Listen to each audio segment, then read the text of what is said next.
জাতীয় উদ্যানের 1 ঘন্টা ট্রেলটা কভার করব। আমরা ইচ্ছা আছে এই ট্রেলটাতে 3 ঘন্টা আজকে হাঁটবো। সাথে আমার স্যার আছেন,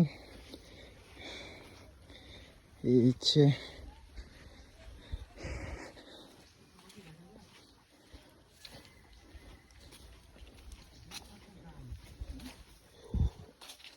খুব জঙ্গল, কোথাও সূর্য দেখা যাচ্ছে, কোথাও থেকে আবার সূর্য দেখা যাচ্ছে না, এমন একটা অবস্থা। কিছু বলবেন স্যার? বলে না, ঢুকতেছি প্রথম পুরো মনে হচ্ছে যে জঙ্গলে অ্যাডভেঞ্চার নিচ্ছি। যে ওই যে বিয়ার গ্রিল দেখছিলাম না, সেরকম অবস্থা, পুরো জঙ্গল চারিদিকে, বিশাল বিশাল